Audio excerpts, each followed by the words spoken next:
নমস্কাৰ বন্ধু বান্ধৱীসকল, মোৰ নতুন এটি ভিডিঅ'লৈ আপোনালোক সকলোকে স্বাগতম জনাইছোঁ। আজি মই বনাম অলপ বেলেগ ধৰণৰ মাছৰ জোল। আহক আজি ভিডিঅ'টো আৰম্ভ কৰোঁ। মাছ বনাবৰ কাৰণে বিলাহী লৈছোঁ সৰু সৰু দুটা, আদা, নহৰু, জলকীয়া আৰু নৰসিংহ পাত। এইখিনি সকলো একেলগতে এটা পেষ্ট বনাই ল'ম। কেৰাহী গৰম হৈ গৈছে, মই কেৰাহীত তেল দি দিছোঁ। তেল কমকৈ দিম, কচ মাছৰ পৰা এনেও তেল ওলাই। এতিয়া মাছ ফ্ৰাই কৰি ল'ম।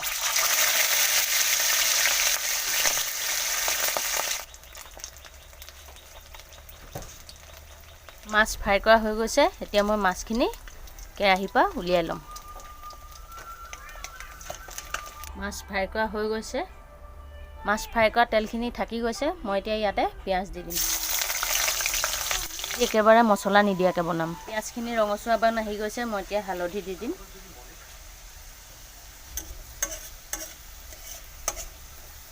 মই এতিয়া পিহি থোৱা আদা, নহৰু, জলকীয়া, বিলাহী, নৰসিংহ পেষ্টটো দি দিছোঁ। এতিয়া ভালদৰে লৰাই দিম। গ্ৰেভিখিনি ভালকৈ ভাজি ল'ব, কেঁচা গোন্ধটো একেবাৰে আদায় হোৱালৈকে, আৰু তেলটো যাতে উপঙি আহে তেতিয়ালৈকে আপোনালোকে ভাজি থাকিব। সহজ পদ্ধতিৰে বনাইছোঁ, মছলা একেবাৰে ব্যৱহাৰ কৰা নাই, অকল আদা নহৰু ব্যৱহাৰ কৰিছোঁ।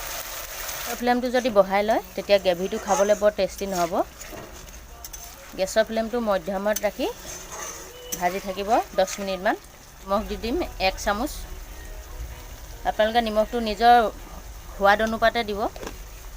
নৰসিংহ পাত দি এনেদৰে মাছৰ জোলে সৈতে বনাই খাব। নৰসিংহ পাতটো স্বাস্থ্যৰ পক্ষে বহুত ভাল, আৰু মাছৰ লগত বনালে বহুত টেষ্টি হয় খাবলৈ।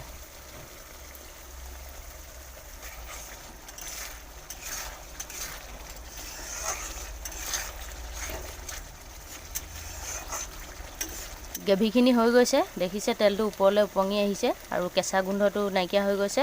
এতিয়া মই ফ্ৰাই কৰি থোৱা মাছখিনি দি দিম ইয়াত। এবাৰ লৰাই দিম, এনেকৈ 1 মিনিটমান লৰাই দিম।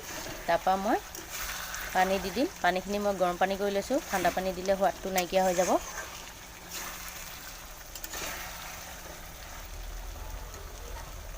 মই 1 মিনিটমান সময়ৰ কাৰণে ঢাকি দিম। ঢাকনখন উঠুৱাই এবাৰ লৰাই দিম। গৰম কৰি থোৱা পানীখিনি ইয়াত দি দিম।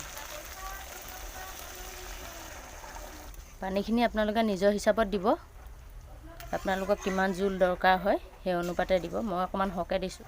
5 মিনিটমানৰ কাৰণে ঢাকি দিম, ভালকৈ উতল আহিবৰ কাৰণে। মাছৰ জোল প্ৰায় হৈয়ে গৈছে, আৰু অকণমান পানীটো শুকুৱাই দিম আৰু অলপ সময়ৰ কাৰণে ঢাকি দিম। নৰসিংহ পাতৰ সৈতে মাছৰ জোল বনোৱা মোৰ হৈ গৈছে, দেখিছে দেখিবলৈ ধুনীয়া হৈছে। এনেকৈ বনাই খাই চাব, খাই ভাল পাব। এতিয়া মই ইয়াত অকণমান ধনিয়া পাত দি দিম। নৰসিংহ পাতৰ সৈতে মাছৰ জোল বনোৱা হৈ গৈছে। যদি কোনোবাই মোৰ ভিডিঅ'টো নতুনকৈ চাই আছে, চেনেলটো ছাবস্ক্ৰাইব কৰি দিব, লাইক কৰি দিব।